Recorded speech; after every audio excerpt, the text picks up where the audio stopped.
Brand ಶುದ್ಧ refine sunflower oil ಅರ್ಪಿಸುವ ನಿಖರ ಗ್ರೂಪ್ ಸಹ ಪ್ರಾಯೋಜಕತ್ವದ ಬೃಹತ್ ಬ್ರಹ್ಮಾಂಡ ಗುರೂಜಿಯವರ ಜೊತೆ ಮಾತುಕತೆ ಕಾರ್ಯಕ್ರಮದಲ್ಲಿ ಮುಂದಿನ ಪ್ರಶ್ನೆಯನ್ನ ಕೇಳಲಿದ್ದಾರೆ. ಆರ್ಟಿ ನಗರದ ರೇವತಿ ಕೃಷ್ಣಮೂರ್ತಿ ಅವರು ಬಂದಿದ್ದಾರಾ? ಗುರುಜಿ, ನಮ್ಮ ಈ ಪ್ರಶ್ನೆ ಎಲ್ರೂ ಕಾಡುವಂಥದ್ದು, ದೇವರು ಸರ್ವ ಅಂತರ್ಯಾಮಿ ಅಂತೆ ನಮ್ಮ ಪುರಾಣ ಹೇಳುತ್ತೆ. ನೀವು ಮಾತ್ರ ಇಂತಹ ನಿರ್ದಿಷ್ಟ ಸ್ಥಳಕ್ಕೆ ಹೋಗಿ ದೇವರನ್ನು ಕಾಣಿ ಅಂತೂ ಹೇಳುತ್ತೀರಿ. ಹೇಗೆ ಗುರೂಜಿ, ವಿವರಿಸಬೇಕು. ಇದೊಂದು ವಿಚಾರ ಬಹಳ ಒಂದೊಂದ್ಸರಿ ನಗು ಬರುತ್ತೆ. ನೀವು ಕೇಳಿರೋ ವಿಚಾರ ಏನಂದ್ರೆ, ನಾನು ಎಷ್ಟೋ ಸಲ ಕಾರ್ಯಕ್ರಮದಲ್ಲಿ ಟಿವಿಲಿ ಪ್ರಶ್ನೆ ಕೇಳ್ತಾರೆ, ಬಹಳ ಜನ ಟಿವಿ ನೋಡ್ತಾ ಇರ್ತಾರೆ. ಆಗ ಹೇಳ್ತೀನಿ, ನೋಡಿ ಇಂಥ ದೇವಸ್ಥಾನ ಇದೆ, ಎಲ್ಲಿದೆ ಅಂದ್ರೆ ಕುಂಭಕೋಣಂ ಹತ್ರ ತಮಿಳ್ನಾಡಲ್ಲಿ. ಅದೇನು ಗುರುಗಳೇ ಯಾವಾಗಲೂ ತಮಿಳ್ನಾಡಿಗೆ ಕಳಿಸ್ತೀರಾ ಅಂತ. ನನಗೂ ತಮಿಳ್ನಾಡಿಗೂ ಕಾಂಟ್ರಾಕ್ಟ್ ಬರ್ಕೊಂಡಿದ್ದೀನಿ, ನಿಮ್ಗೆ ಇಷ್ಟು ಜನ ಕಳಿಸ್ತೀನಿ ಅಂತ. ಅದನ್ನು ಹೇಳ್ಬಿಟ್ರು ಬಹಳ ಜನ, ಪೇಪರ್ನವರು ಅದನ್ನು ಹೇಳಿದ್ರು, ಅಯ್ಯೋ ಅವರು ನಿಜವಾಗ್ಲೂ ಬಹಳ ಜನ ಅಂತ. ನನಗೆ ಯಾವತ್ತು ಬೇಜಾರಾಯ್ತು ಗೊತ್ತಾ, ಯಾವ ಕಾರಣಕ್ಕೂ ನಾನು ಪಾಡಿಗೆ ನಾನು ದೇವಸ್ಥಾನಕ್ಕೆ ಹೋಗಿ ಅಂತ ಪರಿಹಾರ ಕಳಿಸ್ತಿದ್ನೇ ಹೊರತು ಅಲ್ಲಿರ್ತಕ್ಕಂಥ ಆರ್ಥಿಕ ಪರಿಸ್ಥಿತಿ ಸರಿ ಹೋಗ್ಲಿ ಅನ್ನೋ ಉದ್ದೇಶದಲ್ಲ. ಆ ಸ್ಥಳ ನಿಮಗೆ ಮೊದಲೇ ಆಗ್ಲೇ ಆಕೆ ಕೇಳಿರೋ ಪ್ರಶ್ನೆ ಪ್ರಕಾರವಾಗಿ ನಾನು ಏನು ಹೇಳಿದೆ, ಎಲ್ಲಿ ರಶ್ ಇರುತ್ತೋ ಅಥವಾ ಎಲ್ಲಿ ಜಾಸ್ತಿ ಜನ ಸೇರಕ್ಕೆ ಶುರು ಆಗ್ತಾರೋ ಅಲ್ಲಿ ದೇವ್ರು ಹೊಟ್ಟೋಗ್ತಾನೆ ಸಾನ್ನಿಧ್ಯ ಅನ್ನೋದು ಸತ್ಯವಾದ ಘಟನೆ ಹೇಳಿದೆ. ಸೊ ಇಂತಿಂಥ ಸ್ಥಳದಲ್ಲಿ ನಿಮ್ಮ ಪರಿಹಾರಕ್ಕೆ ಇಂತಿಂಥ ಜಾಗದಲ್ಲೇ ಭಗವಂತ ಇರ್ತಾನೆ ಅಂತ. ಡೆಂಟಿಸ್ಟ್ ಎಲ್ಲಿರ್ತಾನೆ, ಆ ಡೆಂಟಿಸ್ಟು ಆ ಕ್ಲಿನಿಕಲ್ಲೇ ಇರ್ತಾನೆ. ಐ ಸ್ಪೆಷಲಿಸ್ಟ್ ಇರ್ತಾನೆ, ಈ ಕಡೆನೇ ಹೋಗಿ ಅಂತೀನಿ. ತಮಿಳ್ನಾಡಲ್ಲೇ ಯಾಕಿದ್ದಾನೆ ಅನ್ನೋ ಪ್ರಶ್ನೆ ಏನು ಅಂದ್ರೆ, ನಮ್ಮಲ್ಲಿ ದೇವಸ್ಥಾನಗಳಲ್ಲಿ ಶಕ್ತಿಗಳು ಬಹಳ ಕಮ್ಮಿ ಆಗೋಗಿರ್ತಕ್ಕಂಥ ವಿಚಾರ. ಕರ್ನಾಟಕದಲ್ಲಿ ಯಾವುದೇ ಶಕ್ತಿಯುತವಾದ ದೇವಸ್ಥಾನಗಳು ಇಲ್ಲ. ನಮ್ಮಲ್ಲಿ ಏನಾಗಿದೆ, ಇವತ್ತಿನ ದಿವಸ ಧರ್ಮಸ್ಥಳ ಅಂದ್ರೆ ಧರ್ಮ ಒಂದಿದೆ, ನಮಸ್ಕಾರ ಮಾಡ್ಕೊಂಡು ಬರ್ತೀವಿ. ಕೊಲ್ಲಾಪುರ ಮಹಾಲಕ್ಷ್ಮಿ ಅಂತ ಹೇಳಿ ಕೊಲ್ಲಾಪುರಕ್ಕೆ ಹೋಗ್ತೀವಿ, ಸಾನ್ನಿಧ್ಯ ಇದೆ. ದುಡ್ಡಿಗೆ ಬಿಸ್ನೆಸ್ಗೋಸ್ಕರ ಯಾರು ಹೋಗ್ತಾರೆ, ಮನಃಶಾಂತಿಗೆ ಯಾರು ಹೋಗ್ತಾರೆ, ಬರ್ತಕ್ಕಂಥ ವಿಚಾರ. ಅದಕ್ಕೆ ಆ ದೇವರ ಶಕ್ತಿ. ಕೊಲ್ಲೂರು ಮಹಾಲಕ್ಷ್ಮಿಯಲ್ಲಿ ಖಂಡಿತ ದೇವರೇ ಇಲ್ಲ, ಯಾಕೆಂದ್ರೆ ದೇವರ ಸಾನ್ನಿಧ್ಯ ಹೊಟ್ಟೋಗಿದೆ. ಅಲ್ಲಿ ಕೊಲ್ಲೂರಲ್ಲಿ ಇವತ್ತೆಲ್ಲ ಬರೀ ಕೇರಳದವ್ರು ಕೂರಿಸ್ಕೊಂಡ್ಬಿಟ್ಟಿದ್ದಾರೆ. ಇವತ್ತಿನ ದಿವಸ ನಮ್ಮ ಕರ್ನಾಟಕದ ದೇವಸ್ಥಾನ ಅನ್ಕೋಬೇಕು, ಆ ಮಟ್ಟಕ್ಕೆ ಮಾಡಿಬಿಟ್ಟಿದ್ದಾರೆ, ಅಷ್ಟು ಹೊಲಸು ಮಾಡಿಟ್ಟಿದ್ದಾರೆ. ಸೊ ದೇವರಿಗೆ ಏನಂದ್ರೆ ಏನು ಅಂದ್ರೆ, ದಿನಾ ಬೆಳಗ್ಗೆ ಅವಳಿಗೆ ಪಾಪ ಬೇಜಾರಾಗೋಗಿದೆ ಅನ್ಸುತ್ತೆ. ಏನು ಅಂದ್ರೆ ಅಭಿಷೇಕ ಸರಿಯಾಗಿ ಮಾಡಲ್ಲ, ರಾತ್ರಿ ಹಾಕಿರೋ ಅಲಂಕಾರ ಕೆಳಗಡೆ ನಿಜವಾಗ್ಲೂ ಅರ್ಚಕರು ಒಬ್ಬನು ತೆಗೆಯಲ್ಲಪ್ಪ, ಏನ್ ದರಿದ್ರದವರು. ಇಂಥ ಒಂದು ಸಂದರ್ಭ ಬಂದ್ಬಿಟ್ಟಿದೆ. ಆದರೆ ಕೆಲವೊಂದು ಜಾಗಕ್ಕೆ ಕಣ್ಣಿನ ದೇವಸ್ಥಾನ. ಇವತ್ತಾಗ್ಲೇ ನಾನು ಏನಂದ್ರೆ ಒಂದು ಉದಾಹರಣೆ ಕೊಟ್ಟೆ. ಇದು ಸ್ವಾಮಿ ಮಲೆಯಲ್ಲಿರತಕ್ಕಂಥ ದೇವಸ್ಥಾನ. ಇದು ಯಾವುದೇ ಒಂದು ದೇವಸ್ಥಾನಗಳನ್ನ ನಾನು ಕಟ್ಟಿಸಿದ್ದಲ್ಲ. ನಿಮ್ಮ ಒಂದು ವಿಚಾರಕ್ಕೆ ನಾನು ಅದನ್ನು ಹೇಳ್ತೀನಿ. ನಾನು ಆಲ್ ಇಂಡಿಯಾ ವಾಸ್ತು ಮತ್ತು ಶಿಲ್ಪಶಾಸ್ತ್ರಕ್ಕೆ ನಾನೇ joint secretary. Archaeologic department government of India ಇಂದ ನಾನು ಎಲ್ಲಾ ದೇವಸ್ಥಾನಗಳು ಏನಾದರೂ ಶಿಥಿಲವಾದ್ರೆ ಅಥವಾ ಯಾವುದಾದ್ರೂ ಒಂದು ಹಾಳಾಗಿದ್ರೆ, ಅದಕ್ಕೆ ವಾಸ್ತು ದೋಷಗಳಿದ್ದರೆ ಅದಕ್ಕೆ ನಾನೇ ಪರಿಶೀಲನೆ ಮಾಡಿ ಆ ಸ್ಥಳಕ್ಕೆ ಹೋಗಿ ಯಾತಕ್ಕೆ ಹಿಂಗಾಗಿದೆ, ಆ ಸಾನ್ನಿಧ್ಯ ಏನಾದರೂ ಕೆಟ್ಟು ಹೋಗಿದೆಯಾ ಅಥವಾ ಜನಾಕರ್ಷಣೆ ಯಾಕಿಲ್ಲ, ಏನಾಗಿದೆ ಅಂತ ಪರೀಕ್ಷೆ ಮಾಡಕ್ಕೆ ಹೋಗ್ತಾ ಇದ್ದೆ. ನನ್ನ ಇಷ್ಟು 33 ವರ್ಷದ ಒಂದು ಅನುಭವದಲ್ಲಿ ನಾನು ಹೋಗ್ತಾ ಇರ್ತಕ್ಕಂಥ ಅಷ್ಟೂ ದೇವಸ್ಥಾನಗಳಲ್ಲಿ ಏನೇನಿತ್ತು ಅಷ್ಟು ರಿಸರ್ಚ್ ಮಾಡಿರ್ತಕ್ಕಂಥ ವಿಚಾರಗಳನ್ನ, ಇಂತಿಂಥ ದೇವಸ್ಥಾನದಲ್ಲಿ ಇಂತಿಂಥ ಶಕ್ತಿ ಇದೆ, ಯಾಕೆ ಉಪಯೋಗಿಸಬಾರ್ದು, ನಮ್ಮಲ್ಲಿ ಇರ್ತಕ್ಕಂಥವ್ರು ಯಾರಾದ್ರೂ ಶಂಕೆಲ್ ಬಂದ್ರೇನೆ ತೀರ್ಥ, ಅದೇ ಯಾಕೆ ಹೋಗ್ಬಾರ್ದು ನೇರವಾಗಿ ಅಂತ ಹೇಳಿ ಇಂಥ ದೇವಸ್ಥಾನಗಳಲ್ಲಿ ಹೋದಾಗ, ನಮ್ಮಲ್ಲಿ ಮೆಡ್ರಾಸ್ ಸ್ಟೇಟ್ ಅಂತಿತ್ತು. ಆ ಮೆಡ್ರಾಸ್ ಸ್ಟೇಟ್ ಇಂದಾಗ ಕೃಷ್ಣದೇವರಾಯರೇ ನಮ್ಮನ್ನು ಆಳ್ತಾ ಇದ್ದಿದ್ದು. ಆ ಮಹಾರಾಜರು ಆಳ್ತಾ ಇದ್ದಾಗ ಅವ್ರು ಆಂಧ್ರ ಇರ್ತಕ್ಕಂಥ ರಾಜರು, ಆದ್ರೆ ಎಂಟೈರ್ ಸೌತ್ ಇಂಡಿಯಾ ಅವ್ರ ಕಂಟ್ರೋಲ್ ಇದ್ದಾಗ ನಮ್ಮಲ್ಲಿರ್ತಕ್ಕಂಥ ಹಳೇ ಪುರಾತನ ದೇವಸ್ಥಾನಗಳು ಯಾವುದೇ ಕಾರಣಕ್ಕೂ 1800 ವರ್ಷದ ಹಿಂದೆ ಇರೋದು, 2000 ವರ್ಷ ಇರೋದು ಇಂಥ ದೇವಾಲಯಗಳೇ. ತಮಿಳ್ನಾಡಲ್ಲಿ ಇವತ್ತೇನು ದೇವಸ್ಥಾನಗಳಿಟ್ಟಿದ್ರೆ ನೀವೆಲ್ಲ ಅನ್ಕೊಂಡಾಗೆ ತಮಿಳ್ನಾಡಲ್ಲ ಅದು. ತಮಿಳ್ನಾಡು ಆಲ್ರೆಡಿ ಏನು ಅಂದ್ರೆ ತಿರುನಲ್ವೇಲಿಯಿಂದ ಹಿಡಿದು ರಾಮೇಶ್ವರದವರೆಗೂ ಎಲ್ಲ ಮುಳುಗೋಗಿದೆ.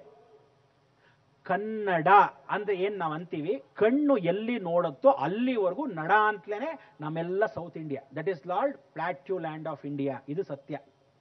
ಇವತ್ತಿಗೂ ನಮ್ಮಲ್ಲಿ ಏನು ಅಂದ್ರೆ, ಎಲ್ಲರೂ ಅನ್ಕೊಂಡ ಹಾಗೆ ಭಾರತ ದೇಶದಲ್ಲಿ ಒಂದು ಒಳ್ಳೆ ಹೆಸರು ಇಟ್ಟಿದ್ದಾರೆ ಅಂದ್ರೆ, ಯಾರಾದರೂ ಹಿಂದಿನಲ್ಲಿ ಇಡ್ತಾರ ಹೆಸರು? ಹಿಂದಿ ಇಲ್ವೇ ಇಲ್ವಲ್ಲ. ಅಂದ್ರೆ ಏನು, ಕೈಲಾಸ ಹೆಸರನ್ನ ಏನಂತ ಇಟ್ಟಿದ್ದಾರೆ, ಹಿಮಾಲಯ ಅಂತ ಇಟ್ಟಿದ್ದಾರೆ. ಹಿಮದ ಆಲಯ ಅಂತ, ಅದು ಕನ್ನಡದೇ ಪದ. ಯಾವತ್ತಾದ್ರೂ ಏನಾದ್ರೂ ಹಿಂದಿಲಿ ಇಟ್ಟಿದಾರ, ಸ್ಯಾನ್ಸ್ಕ್ರಿಟ್ ಇಟ್ಟಿದಾರ? ಏನಿಲ್ವಲ್ಲ. ಅಂದ್ರೆ ನಾವೇನು ಅಂದ್ರೆ, ಭಾರತ ದೇಶದಲ್ಲಿ ಹುಟ್ಟಿದಾಗ ಭಾರತ ಸಂಸ್ಕಾರವನ್ನು ಎಲ್ಲೆಲ್ಲಿ ಇದೆಯೋ ಅದನ್ನೆಲ್ಲ ಗೌರವಿಸಬೇಕು, ಎಲ್ಲೆಲ್ಲಿ ಶಕ್ತಿ ಇದೆಯೋ ಆ ಸ್ಥಳಕ್ಕೆ ಕಳಿಸ್ಬೇಕು ಅನ್ನೋ ಉದ್ದೇಶ. ABCD ಹೇಳ್ಕೊಡ್ಬೇಕಾದ್ರೆ ನಾನು ಫಸ್ಟ್ ABCD ಶುರು ಮಾಡಿ Z ವರ್ಗೂ ಮುಗಿಸ್ಬೇಕು. ಕರ್ನಾಟಕದವ್ರು ಎಲ್ಲಿ ಹತ್ರ, ತಮಿಳ್ನಾಡು ಹತ್ರ. ಫಸ್ಟ್ ಶಕ್ತಿಗೆ ಇಲ್ಲಿ ಕಳ್ಸೋಣ, ಆಮೇಲೆ ಆಂಧ್ರಾಗ ಹೋಗ್ತಾರೋ ಇಲ್ವೋ ಅಂತ ಅವ್ರ ಪಲ್ಸ್ ನೋಡ್ಕೊಂಡು ಆಂಧ್ರ ಕಳ್ಸೋಣ. ಇಲ್ಲ ಕಾಶಿಗೆ ಹೋಗಿ ಅಂತ ಒಂದೇ ಸಲ ಹೇಳ್ಬಿಟ್ರೆ ಯಾವಾಗಲೂ ದೂರದ ದೇಶಕ್ಕೆ ಕಳಿಸ್ತಾರೆ ಅಂತ ಅದನ್ನ ಬೇರೆ ಒಂದು ಆರೋಪ. ಅದಕ್ಕೆ ಪಕ್ಕದಲ್ಲಿರತಕ್ಕಂಥ ಶಕ್ತಿಗಳು, ಇವತ್ತಿನ ದಿವಸ ರಾಕಾಯಮ್ಮ ಅಂತ ಒಂದು ದೇವಸ್ಥಾನ ಏನಿದೆ ತಮಿಳುನಾಡಲ್ಲಿ, ಆ ರಾಕಾಯಮ್ಮ ಬಂದು 3000 ವರ್ಷದಿಂದ ಅವಳ ಕಾಲಲ್ಲಿ ನೀರು ಬರ್ತಾ ಇದೆ. ಇದುವರ ತನಕ ಯಾವುದು ಪೈಪಲ್ಲಿ ಹಾಕಿದ ನೀರಲ್ಲ, ತನ್ನ ಕಾಲಲ್ಲೇ ಉಗ್ತಾ ಇರತಕ್ಕಂಥ ನೀರು, ಕಲ್ಲು ಶಿಲೆಯಲ್ಲಿ ಉಗ್ತಾ ಇರೋ ನೀರು. ಈ ತರದ ಶಕ್ತಿ ದೇವಸ್ಥಾನ. ಯಾರು ಅಲ್ಲಿ ಹೋಗಿ ಒಂದು ಸಲ ಮಂಗಳವಾರ ಅಥವಾ ಭಾನುವಾರ ಅಥವಾ ಯಾವುದೇ ಬುಧವಾರ ಸ್ನಾನ ಮಾಡ್ತಾರೋ, ಕಣ್ಣಲ್ಲಿ ಪರೆ ಬಂದಿದ್ರೆ ಹೋಗುತ್ತೆ, ಹಾರ್ಟ್ ಡಿಸೀಸಸ್ ಬಂದ್ರೆ ಹೋಗುತ್ತೆ, ಕ್ಯಾನ್ಸರ್ ಬಂದಿರತಕ್ಕಂಥದ್ದು ಗುಣವಾಗಿದೆ. ಎಷ್ಟೋ ಜನಕ್ಕೆ ಚರ್ಮ ವ್ಯಾಧಿ ಇರತಕ್ಕಂಥದ್ದು ಹೋಗಿದೆ, ಒಳ ದೇಹದಲ್ಲಿರ್ತಕ್ಕಂಥ ಚರ್ಮ ವ್ಯಾಧಿ ಹೋಗಿದೆ. ಎಂತ ಆಪರೇಷನ್, ಹಾರ್ಟ್ ಡಿಸೀಸಸ್, ನರ್ವ ದೌರ್ಬಲ್ಯ, ಎಂತ ಬೋನ್ ಮೆಟೀರಿಯಲ್ಸ್ ಕೆಟ್ಟೋಗಿದ್ರೆ ಆಪರೇಷನ್ ಮಾಡಿಸಿರೋದು, ಕಬ್ಬಿಣದ ಏನಾದ್ರು ಹಾಕಿದ್ರೆ ಅದಕ್ಷಮಾತ್ ಕೊಳ್ತೋಗಿದ್ರೆ ಅದು ಸರಿ ಹೋಗುತ್ತೆ. ಇಷ್ಟೊಂದು ಪರಿವರ್ತನೆ ಆಗಿದೆ. ಇದಕ್ಕೆ ಯಾಕೆ ಕಳಿಸಬಾರ್ದು? ಒಳ್ಳೆ ಕ್ಷೇತ್ರ ಆಗಿರೋದ್ರಿಂದ. ಅದಾದ ಮೇಲೆ ತಿರುಚನಗೂಡು ಅಂತ ಒಂದು ಒಳ್ಳೆ ಕ್ಷೇತ್ರ. ಇದು ಅರ್ಧನಾರೀಶ್ವರ ದೇವಸ್ಥಾನ. ಈ ಅರ್ಧನಾರೀಶ್ವರ ದೇವಸ್ಥಾನ ನಾನು ಕಟ್ಟಿಸಿದ್ದಲ್ಲ, 2500 ವರ್ಷದ ದೇವಸ್ಥಾನ.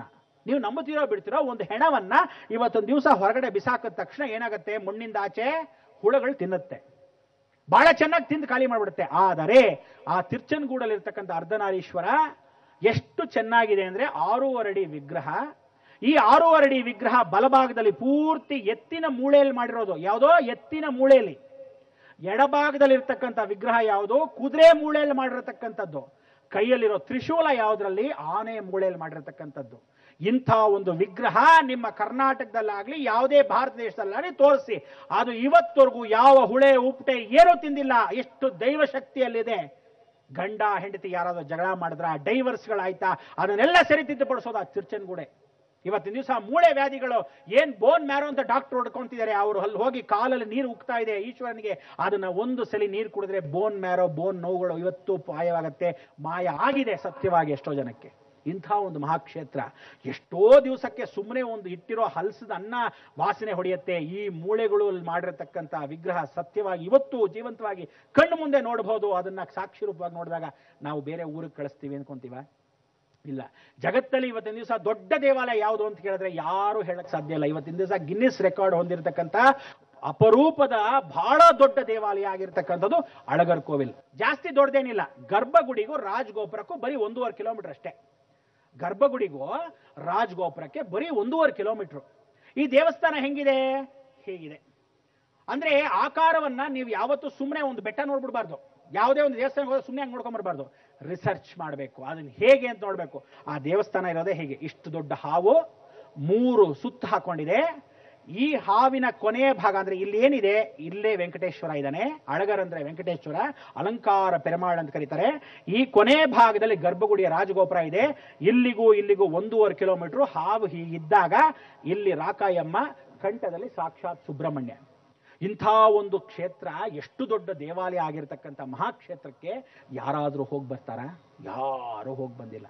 ಆ ಕ್ಷೇತ್ರವೆಲ್ಲ ನೋಡಿದಾಗ ಇಂಥ ಒಂದು ಶಕ್ತಿ ಅವನಲ್ಲಿದೆ. ಯಾತಕ್ಕಲ್ಲಿ ಅಂದ್ರೆ ಯಾರಿಗೆ ಯಾವ ಕಾಲಕ್ಕೂ ಮದುವೆಗಳಾಗಿಲ್ಲ, ಯಾರಿಗೆ ಯಾವ ಕಾಲಕ್ಕೂ ಮನೆಯಲ್ಲಿ ಕಲಹಗಳು, ಅಂದ್ರೆ ಮದುವೆ ಆದ್ಮೇಲೂ ಕಲಹಗಳು, ಮಕ್ಕಳಾಗಿಲ್ಲ, ಇವರಿಗೆಲ್ಲ ಒಂದು ತುಳಸಿ ಹಾಕ್ಬಿಟ್ಟು ನಮಸ್ಕಾರ ಮಾಡ್ಬೋದು. ಯಾಕೆ ಅಂದ್ರೆ ಹೊಟ್ಟೆಯ ಭಾಗದ ಕಲ್ಲಿದೆಯಲ್ಲ, ಅದು ದೊಡ್ಡ ಸಾಲಿಗ್ರಾಮದಲ್ಲಿ ಮಾಡಿರ್ತಕ್ಕಂಥ ವಿಚಾರ.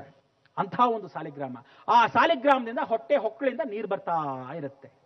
ಇದನ್ನ ಯಾರು ಪೈಪ್ ಹಾಕಿ ಮಾಡಿಲ್ಲ, ಯಾವ ಕಾರಣಕ್ಕೂ ಇಲ್ಲ. ಪ್ರತಿ ಅಮಾವಾಸ್ಯೆ ಪೌರ್ಣಮಿಗೆ ನೀರು ಉಕ್ಕತ್ತೆ. ಆ ಸಮಯಕ್ಕೆ ಯಾರಲ್ಲಿ ಹೋಗಿ ಬರ್ತಾರೋ, ಮಣಿಪುರ ಅಂದ್ರೆ ಮಹಾವಿಷ್ಣು ನಮ್ಮ ಜೀವನ ಚಕ್ರವನ್ನು ತಿರುಗಿಸ್ತಾನೆ. ಇಂಥ ಒಂದು ದೇವಸ್ಥಾನ.